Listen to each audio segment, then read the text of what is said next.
Olá, amigos, que todos tenham um belo dia e que vocês tenham um belo início de semana. Vamos estudar a lição da Escola Sabatina? E hoje, segunda-feira, 12 de setembro, a lição 12 ela tem como título Morrer antes de conhecer. E a lição de hoje ela está baseada no livro do apóstolo Paulo, de Romanos, no capítulo 12, os versículos 1 e 2. E aqui nós vemos, né, nesse livro, a importância de nós procurarmos conhecer a vontade de Deus. E olha o que o apóstolo Paulo fala nesse livro de Romanos, no capítulo 12, do versículo 1 e 2. Rogo-vos, pois, irmãos, pelas misericórdias de Deus, que apresenteis o vosso corpo por sacrifício vivo, santo e agradável a Deus, que é o vosso culto racional. E não vos conformeis com este século, mas transformai-vos pela renovação da vossa mente, para que experimenteis qual seja a boa, agradável e perfeita vontade de Deus. Paulo ele estava em uma época, em um período assim do povo de Deus, ele estava assim diante de um contexto onde a grande maioria das pessoas que faziam parte, né, daquela grande massa religiosa, eles viviam da prática assim de um período de pessoas assim com opiniões, com ideias, né, generalizadas quanto assim ao comportamento, à cultura, à condição social e até espiritual, que é chamado, né, de estereótipo, né?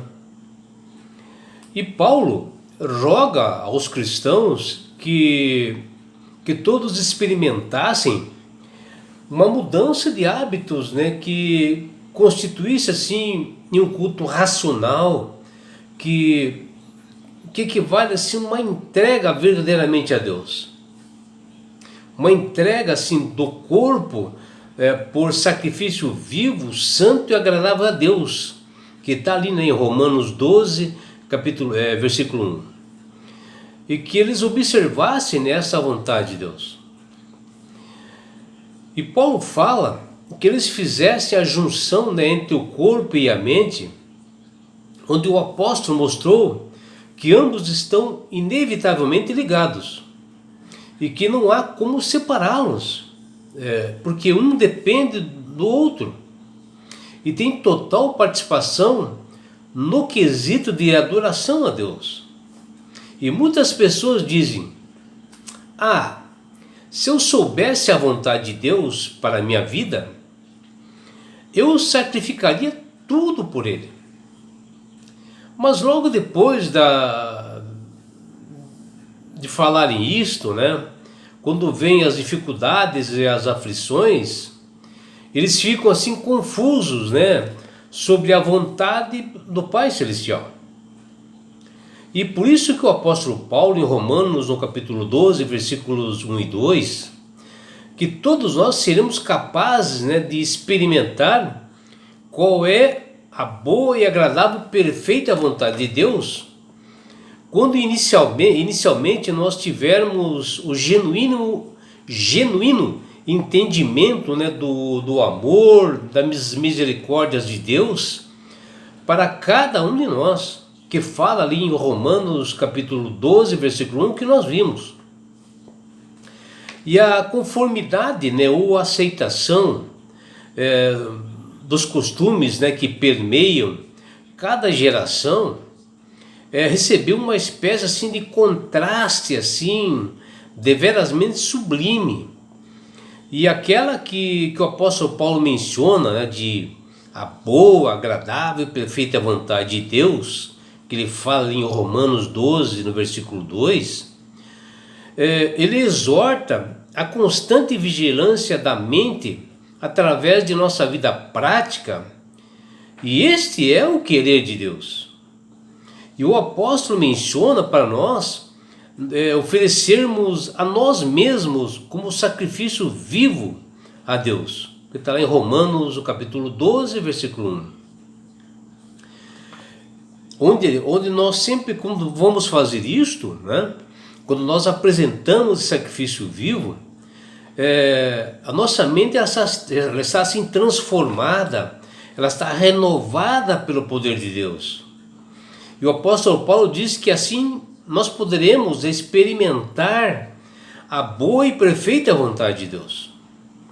O problema é que muitos, às vezes, ficam lutando contra Deus, né? Ficam colocando dificuldades, né, para conhecer a vontade do Senhor, o que é melhor para a nossa vida. Principalmente quando nós temos uma grande decisão, né, importante a tomar, ou quando nós fazemos um projeto de vida, né, para o nosso futuro, nossa decisão, seja no trabalho, seja na faculdade, em todos os lugares. E onde o cristão quer, naquele momento, saber se tudo está conforme e à vontade de Deus. E esta é o que nós devemos praticar e fazer, mas isto em todas as áreas da nossa vida.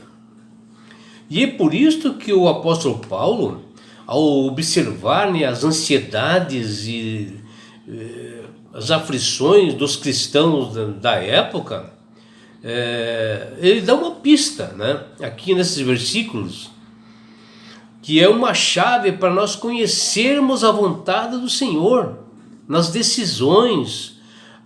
Aqui ele diz que devemos apresentar o nosso corpo como sacrifício vivo. Esta é a chave. E que tem que ser santo e agradável ao Senhor. E aqui que a pessoa que faz isso realmente, ele está fazendo a vontade do Senhor. Porque ele observa, né, os estatutos e mandamentos de Deus e procura fazer conforme a palavra de Deus fala para ele fazer, e ele é obediente e faz. E assim ele está fazendo a vontade de Deus. E lembrando aqui que sacrifício às vezes envolve morrer para o mundo, né? Renunciar às coisas que estão aí, as coisas que fazem mal para nós mesmos, pode ser até na saúde, no trabalho, em todos os lugares, né? E além de tudo, o importante que para nós fazermos a vontade do Senhor, nós temos que ter paciência e humildade também. E assim Deus nos revelará para mim, para você, para todos nós, né, a sua vontade, o seu querer, quando estamos assim submissas a fazer isto e fazer essa vontade com alegria, né? Fazer valer para as nossas decisões, custa o que custar, e sempre observar o que Deus fala para nós. E nós devemos também, ao fazer isto, nós seguimos a direção que Deus dá para nós, o caminho que Ele nos mostra claro para a nossa vida, que às vezes talvez que nós temos que fazer algumas mudanças na nossa vida. Pode ser de comportamento, né? Às vezes reatar, reconciliar um casamento, amizades, ou até mesmo, pode ser que seja o pior, né? Às vezes ele está solicitando uma separação daquele relacionamento que está te fazendo mal com aquelas pessoas, né? Que você tem que se afastar talvez um tempo ou definitivo. Deus não quer pessoas tristes, quer pessoas alegres que vivam para servi-lo sempre. E que nós devemos entender que se nós não fizermos isto, né, nós não temos aprovação divina. Por isso que nós temos que entregar a vontade do Senhor. Às vezes nós temos um jugo desigual dentro do relacionamento, né? dentro do nosso lar. Às vezes é o nosso temperamento que nós temos que fazer mudanças. E às vezes mudanças, quebra de paradigmas, às vezes é difícil para as pessoas, para você ter uma nova postura social, né? E Paulo diz que nós não devemos conformar-se com este século, muito menos com pessoas que gostam do mundo, né? E ter um relacionamento com umas dessas pessoas pode complicar até a sua salvação, né? Por isso que você tem que fazer a vontade de Deus, que envolve abrir mão de muitas coisas, de prática, de costumes, que não condizem, às vezes, com o que o Senhor quer para a nossa vida, né? E a lição que nós vimos no dia de hoje, uma escritora chamada Elizabeth Elliot, ela escreveu algo assim muito interessante para nós. Olha o que ela diz: a entrega do anseio mais profundo do coração seja talvez o mais perto que chegamos do entendimento da cruz. Nossa experiência de crucificação, embora incomensuravelmente menor do que a do Salvador, nos dá a chance de conhecê-lo na comunhão de seus sofrimentos, e em cada forma de nosso sofrimento ele nos chama para esta comunhão. E aqui vê que nós temos que observar também que Cristo, ele teve que se esvaziar para vir para esse mundo. Ele saiu do trono da graça, onde ele tinha o maior conforto, e saiu de lá para morrer por mim e por você. Mostrando, sabe, que um fator importante para todos nós é a humildade, é o amor, a misericórdia, né? É o morrer antes de conhecer. E Jesus fez isso, morreu antes de tudo isso. Ele já veio propenso a fazer isso, né? A morrer por mim, por você, pagar uma dívida, um pecado que ele não cometeu. E por isso, meu amigo, minha amiga, ele, Jesus, quer lhe dar-te algo importante que chama-se um presente, que chama, sabe o quê? Salvação. E para isto, sabe o que quer te fazer? Te levar-te para as mansões celestiais, um lugar não haja mais dor, não haja mais morte, não haja mais sofrimento. E sabe por que Jesus quer fazer isso, meu amigo, minha amiga? Porque Jesus te ama. Abraços do seu amigo João Carlos Amorim.